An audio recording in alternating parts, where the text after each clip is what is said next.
voyage. On conduit aux États-Unis. Mon chauffeur apprivoise la voiture. Ouais, ça va, elle est pas mal. Il y a le toit panoramique. On commence à la prendre à main un peu. Bon, aujourd'hui il y a une petite pluie, une petite bruine. Ouais, il Bon, fait à peu près 15, entre 15 et 18 degrés. on le savait depuis un moment, c'était prévu. Après, ça va Et pas trop ça nous ne déranger. nous dérangera pas vu ce qu'on a prévu aujourd'hui. Donc là on est en route, on a 50 minutes de route. Cette nuit on a dormi dans l'hôtel, du coup ça fait du bien de dormir. L'hôtel était pas... Le cadre était sympa avec les palmiers au milieu, Il y a un le petit petit motel, patio au milieu. mais il est nettoyé avec de l'eau de Javel. Je sais pas quoi, Ouais, et- il y avait une odeur de Javel. J'en ai encore l'odeur sur mes cheveux. Et c'était pas très. C'était un peu cracra. Et très vieux. Ouais, et- Quand c'est vieux mais propre, Ouais. ça va, mais là c'était un peu. Après, on est arrivé à 3h du mat, donc nous, c'était pas très regardant parce qu'on voulait juste un hôtel pour dormir et plier assez vite. Ça nous convenait, mais on ne serait pas resté plusieurs nuits dedans, quoi. On a bien dormi, c'est le principal. Et le petit déj ce matin, Ouais, bah. il n'y avait pas grand Pas chose. grand chose, mais il y avait on a mangé des œufs, et puis toi t'avais des petites gaufres, Ouais. café, et puis bah voilà, on est en route. Et voilà. Voilà. Direction les Kennedy Space Center. Alors, je vous présente le roadbook élaboré en grande partie par Kevin. Alors, voilà la page, ça c'est le boarding pass d'hier. Avec notre ami Louis qui est juste là.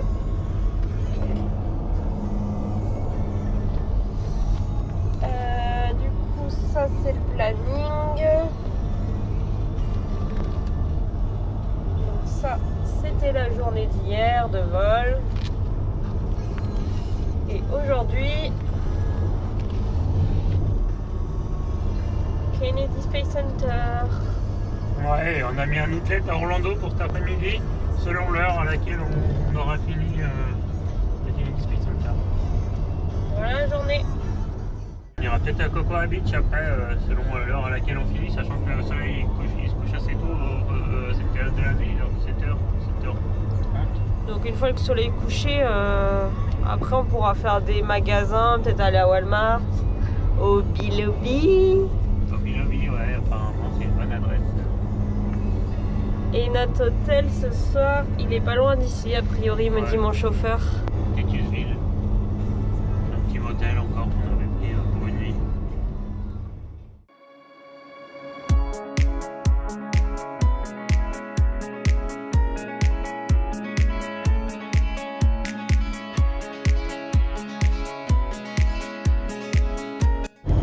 Il y a plein de palmiers ici, mais il faut savoir que c'est pas les mêmes que les palmiers californiens. Ils sont beaucoup plus petits, beaucoup plus en boule massif. Mais voilà, c'est une bonne région à palmiers. Hein. C'est ça là-bas, le bâtiment de fou. Ah oui. On le voit pas trop, mais on verra mieux tout à l'heure. Le bâtiment de la NASA, ouais. On arrive au parking du Kennedy Space Center. On a 10 $ à payer le parking. Ça va. Bon, après on a mis une demi-heure là, ça va.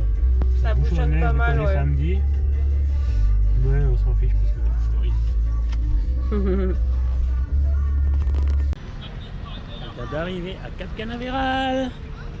Au Kennedy Space Center. On avait réservé nos tickets avant sur Cities, donc Ticket pourquoi? Pour aller dans l'espace? Après avoir pris l'avion hier, maintenant on va monter encore plus haut.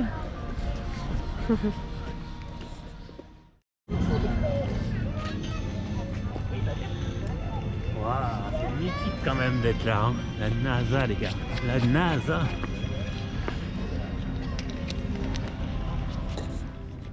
Ça y est, on vient d'arriver dans l'enceinte du parc et on va sûrement commencer par le bus tour.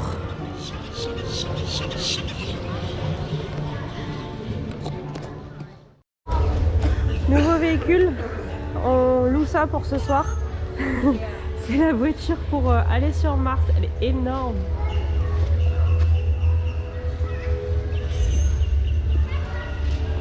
fait penser, moi. Quand je croirais à Disney, là, dans une attraction. Ça fait un peu Star Wars.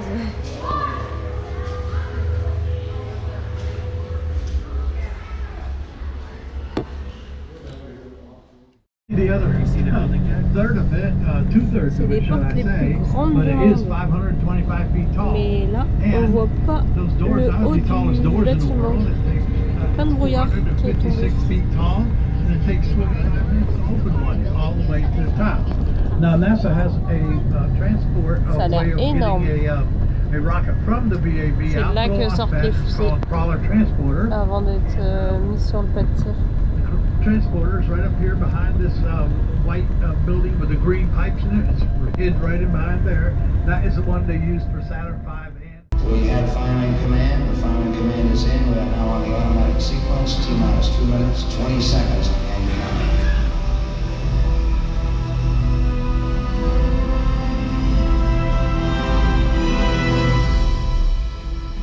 Our status board indicates that all aspects are ready. Instrument unit is ready, spacecraft ready. Final check of the emergency detection system. That ready light also on. First stage preparations are completed. All systems remain okay. 14, 13, 12, 11, 10, 9. The ignition sequence start. The engines are armed. 4, 3.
Alors, qu'est-ce que t'as pensé du décollage? Franchement, c'était trop bien. On s'est vraiment senti en immersion dans le truc, quoi, avec les effets en 4D et tout. Ça vibrait au moment du décollage. En fait, on a revécu la scène en vrai. Ils ont refait avec les. Et là, et toi? ouais, c'était trop bien. Et là, on est dans le bâtiment. Il y a une fusée du coup en taille réelle. Immense. Elle est immense. C'est Saturne. Je sais pas si on va se rendre compte vraiment de la taille. Elle est immense, elle fait tout le bâtiment. Quand on voit déjà rien que la taille du réacteur. C'est la veste de Collins pour Apollo 11. C'était le commandant du module. Du coup, on est dans la boutique. Et moi, je suis très bien, je me tape à acheter une Barbie astronaute. Non, c'est juste pour la blague. Alors, du coup, Cap Canaveral, ça a été créé en 1950 et à la base, c'était juste pour réaliser des essais de fusées à longue portée. Faut se rappeler qu'on était dans un contexte de guerre froide avec l'URSS. Et le premier lancement, au début, c'était des missiles balistiques. C'était en juillet 1950. Et après, le site, il a été utilisé pour tester des missiles balistiques et aussi des missiles de croisière. Et donc après, suite à ça, ils ont créé des satellites à partir des années 58 et des sondes spatiales dans les années 60 avec des missions comme Mercury et Gemini qui étaient des missions habitées. Et donc en 2020 là, il y avait plus de 40 bases. En 2020 il y avait plus de 40 bases de lancement. Et il faut savoir que la plupart ils sont désaffectés parce que en fait chaque famille de fusée a sa base de lancement, son pas de tir et tout ça. Et donc il y avait Delta 4, Atlas 5 et maintenant donc avec SpaceX c'est Falcon 9. Depuis 2014 il y a à peu près 15 lancements par an et nous il y en avait un qui était prévu dans 3 jours mais donc on va pas le voir. Et il y a aussi un centre de lancement en Californie, c'est la base de Vandenberg et c'est aussi pour lancer des fusées mais comme c'est en Floride et en Californie, les Américains ils peuvent lancer des fusées dans plusieurs sens et dans plusieurs directions. C'est un morceau de lune qui a été prélevé qui date de 71. Enfin, il a été ramené en 71. La capsule d'Apollo 14, Ouais. elle a été lancée le 31 février 1971. 2 ans après les premiers pas sur la lune. Donc on se balade toujours dans le hall. Alors donc là on a appris que le premier américain qui a été dans l'espace c'était Alan Shepard lors de la mission Mercury en mai 1961. Et après moi dans les programmes les plus connus, toi est-ce qu'il y a des programmes comme ça spatiaux américains qui viennent comme ça? Bah, Apollo 11. Ouais. Après tu avais Columbia aussi qui est parti en 1981. Alors on va voir le cockpit de Apollo 11.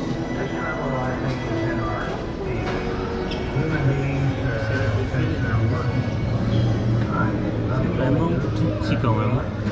Ils étaient 3 là-dedans. Ah, c'est pendant le décollage.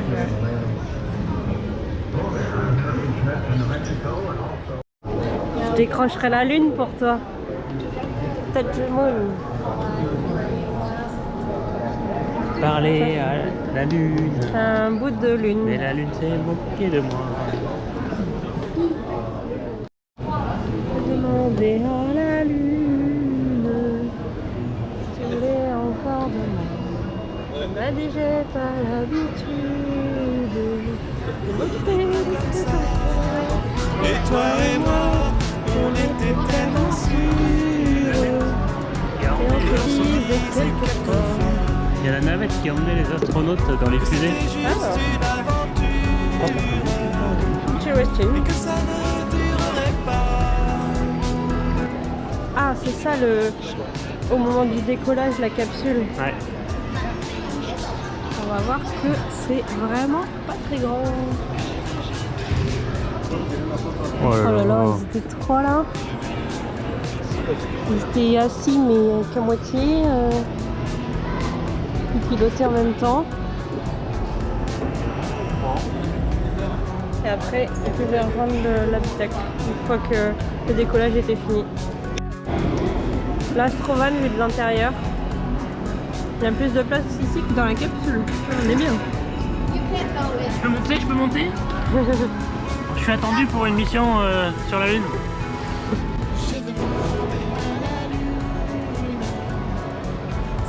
Voilà, elle est partie.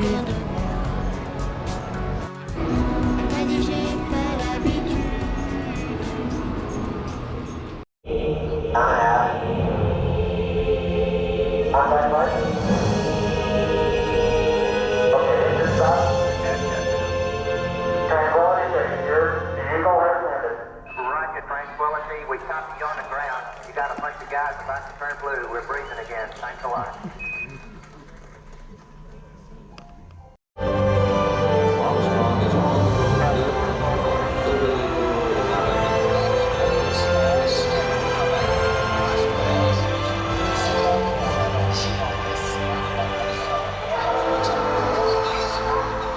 It was a moment shared by an entire world. On ne parle pas beaucoup des fusées qui ont explosé en vol. Il y avait deux fusées, il y a eu deux explosions de fusées. Il y a eu Challenger qui a explosé le 28 novembre 1986 en direct à la télévision lors du lancement. Et il y avait aussi, moi je me rappelle quand j'étais petit, c'était la fusée Columbia qui avait explosé en 2003. C'est vrai qu'ils en parlent pas beaucoup. J'aurais le peu de l'Oxia. Je sais pas si tu te rappelles, elle avait explosé en revenant dans l'atmosphère. On n'était pas grand, c'était en 2003. Et suite à ça, du coup c'était George Bush à l'époque, le président, il avait dit bon bah je mets fin au programme spatial parce que je mets fin au programme spatial. Et après 30 ans de service, la dernière navette qui était partie, c'était en juillet 2011. Sophie l'astronaute, on est prêt pour partir dans l'espace.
Eh les gars, on embarque dans Atlantis. Elle est vraiment stylée en vrai. Donc le film nous expliquait qu'ils ont voulu construire Une fusée réutilisable. qui pouvait atterrir comme un avion. Ouais, un peu comme un avion. C'est énorme.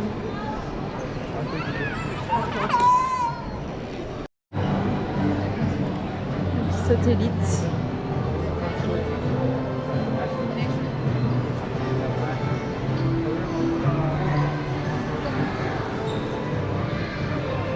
On rentre dans le cockpit d'Atlantis.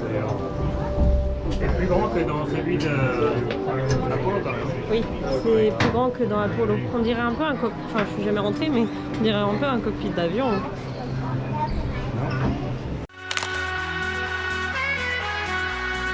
Feeling the sunshine once again. Il y a le moteur de la fusée là. 37 millions de chevaux. Rien que ça. Énorme. 37 million. Bon, je peux faire pareil avec ma 208, non? Moi j'ai conduit la fusée moi. Là c'est un genre de Walk of Fame des missions d'Atlantis.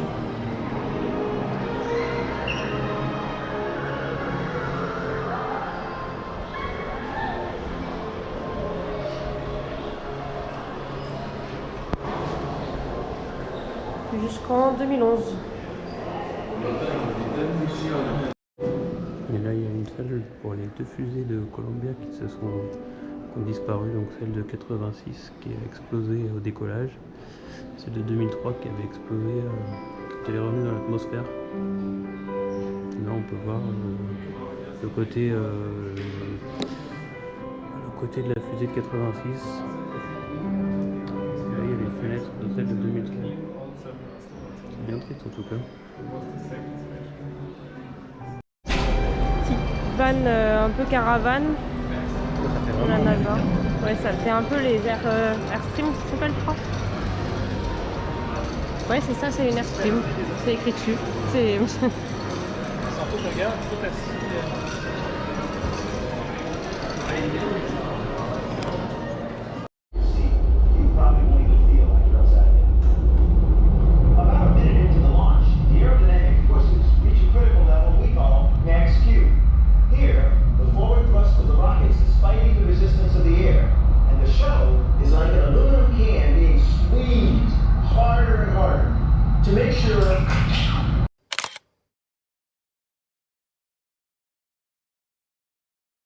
On sort de Atlantis.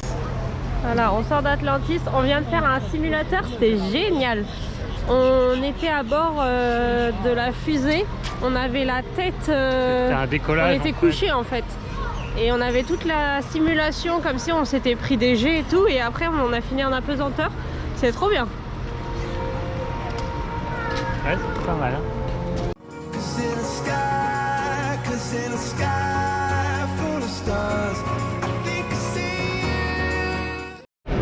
On s'est inscrit pour faire ça, c'est de la réalité virtuelle, faut tirer sur des trucs dans l'espace. On verra qui sera le meilleur.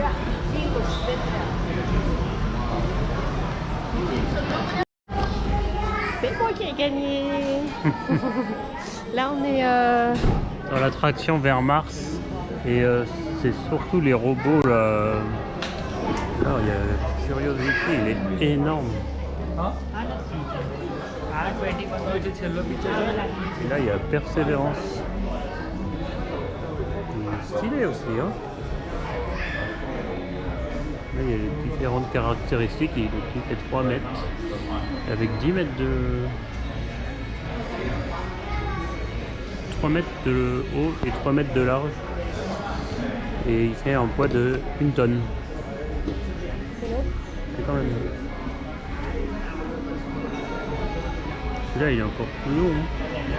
Ah, faut que c'est à peu près pareil. Hein. moins gros, mais il a plus de fonction.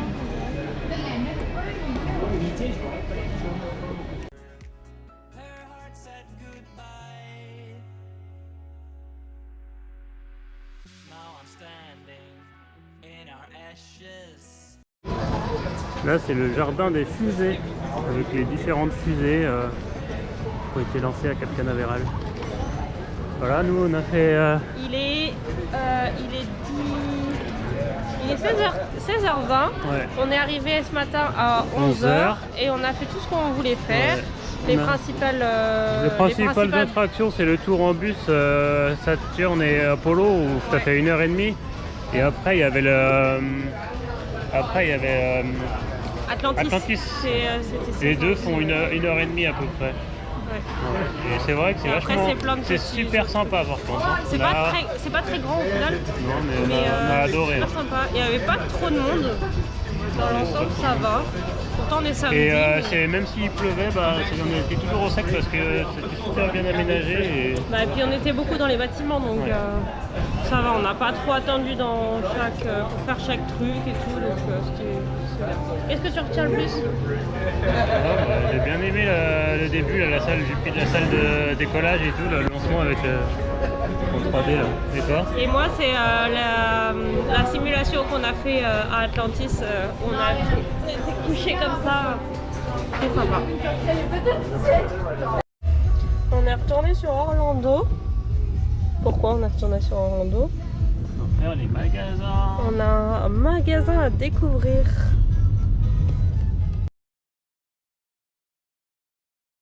On est rentré dans une chaîne de magasins qui s'appelle Hobby Lobby. Bon, c'est de la déco de maison et tout. Ouais, on avait regardé les vidéos de Manon on the Road sur YouTube et c'est elle qui nous a inspiré l'idée de venir à Hobby Lobby parce qu'apparemment c'est trop bien. Bon, on va essayer de pas trop craquer.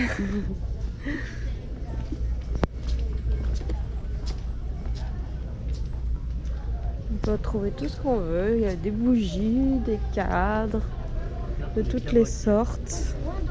Plein de trucs de déco.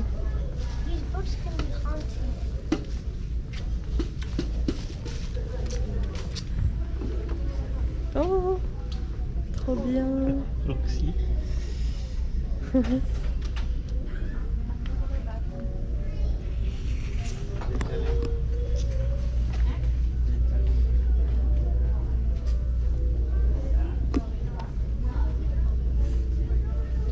Il est assez grand comme magasin. Ah, il y a des lettres. Regarde, en face. Des plaques américaines. Ah, il est trop beau le truc, le thermomètre, t'as vu?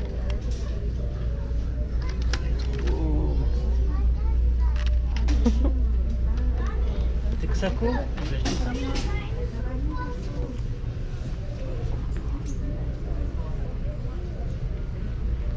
trucs de baseball. Plein de trucs de baseball. Bien. La route Oula. 66. Mika, Mustang. Oh putain, c'est celui-là que je veux. 34 $. Combien? 34.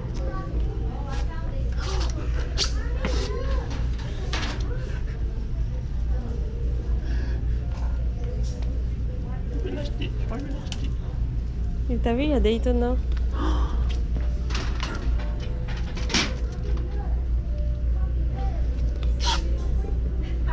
40 $, Daytona. Tu ferais quoi à ma place? J'achèterai pas. US Navy, Army. Ça, c'est les trucs de l'armée, la Navy.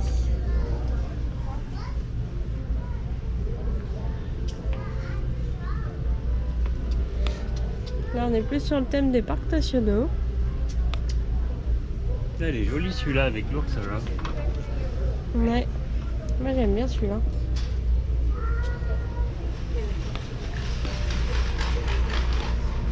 Là, on est sur la pêche. Obi c'est le mal. J'avais dans ce magasin. Il y a plein de rayons pour tout ce qui est de la création. Il y avait des pochoirs. Là, on a de la pâte Fimo. Tout ce qui est cartonnage, tout ça. Là, c'est pour les enfants.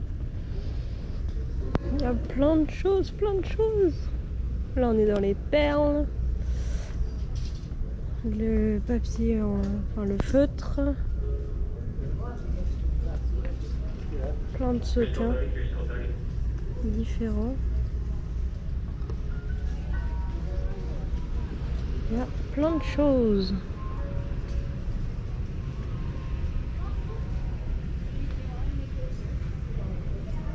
Ce qui est fermoir à bijoux, tout ça. Création de bijoux.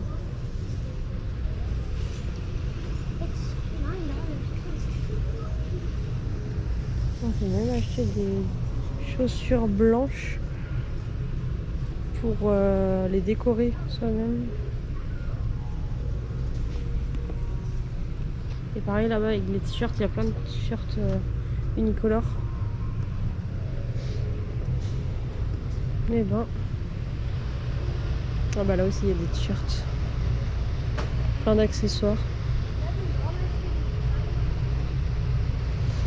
Là on est dans tout ce qui est miniature, les trains. Bon bah du coup on repart avec rien, c'est bon, on n'a pas craqué. Et merde. La NASCAR, c'est sacré. Je suis trop content de ma plaque. À côté du hobby lobby, on est rentré dans Academy. C'est un genre de décathlon du coin. Il y a plein de trucs de sport. Mais du coup, c'est des sports qu'on n'a pas chez nous. Là, c'est le baseball. Là, le football américain, pardon. Là, c'est le baseball. Si, la batte de baseball, regarde, avec les couleurs des États-Unis. Bien. J'ai l'impression que c'est une raquette. Avec les gants de baseball. Ah, il y a tout là, il y a les casques, les gants. J'arrive même pas à rentrer ma main.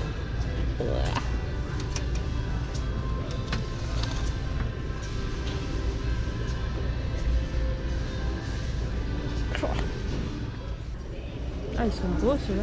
Ils sont authentiques.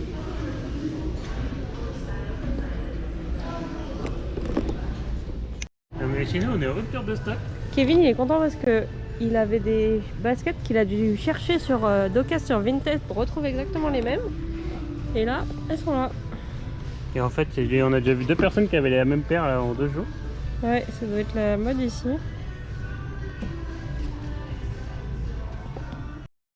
Du coup, on est toujours dans le magasin Academy. Et là, on est tombé sur un rayon, on est choqué. Il y a tout un rayon où ils vendent des cartouches pour des flingues, quoi. Mais pour la chasse, de base, je pense. Parce que vu que c'est Ça dépend, et après, ils chassent un peu. Regarde, il y a carrément les guns. Regarde, là-bas. Non, mais il y a un gars là.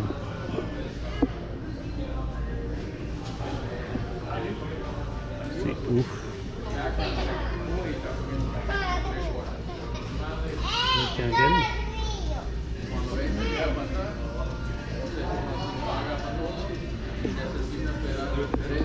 Moi les gars, je me crois dans GTA, dans les missions où il faut aller chez l'armurier et puis tu tires partout quoi. C'est un truc de ouf quand même. Et à côté de ça, au milieu de ça, tu trouves des cibles pour t'entraîner. Oh là là là là. C'est pas dans le même monde. Moi quand je vais chez Decathlon, j'ai pas encore trouvé ce rayon là. Du coup, pour finir la journée tranquillement, on a décidé de faire un petit outlet à Orlando. Outlet à Orlando tranquille. Pour profiter un peu, voir s'il y a des bonnes affaires. Alors ce midi on n'a pas mangé. Et là il est quelle heure? 19h15. Et on teste Charlie's. On a pris ces deux plats en côté bas. Chicken et bœuf. Et voilà. Bon voilà, on est sorti du outlet. On a mangé là-bas, du coup c'était pas très bon. Ouais, on a testé, bon, ça va, on avait faim donc ça va. Et on a vu, enfin t'as vu qu'on était pas loin d'Universal, donc on s'est dit bon, on serait bien un petit kiff si on allait au Walk of Fame d'Universal. Au City Walk. City Walk. Et du coup, on est arrivé, on a réussi à se garer, le parking est gratuit ce soir, donc on en profite, on va aller faire un petit tour. En même temps il est 20h30. Ça va nous rappeler notre road trip de 2022 dans l'Ouest américain. On va aller magasiner Allez. dans les boutiques du City Walk. Tout le monde s'en va. Ouais, comme à San Francisco. Ah, l'écrevisse. On va voir ce qu'il y a comme magasin. Il y aura peut-être un magasin Harry Potter, mais je sais pas.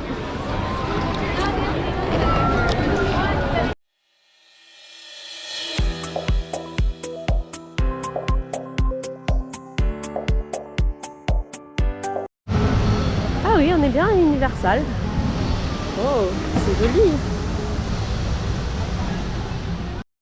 Alors, voici notre hôtel pour ce soir. On dort à Titusville, donc c'était pareil, c'était un petit hôtel qu'on avait vu pas très loin de Cap Canaveral pour une nuit. Bon, la chambre est assez grande. Je pense que ça fera l'affaire.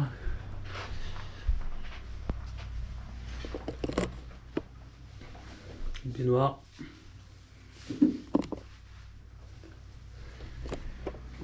Il a plu toute la journée et on est bien content d'être arrivé. On a tout déchargé. Bon, apparemment il n'y a pas de carte pour la chambre d'hôtel, je sais pas trop.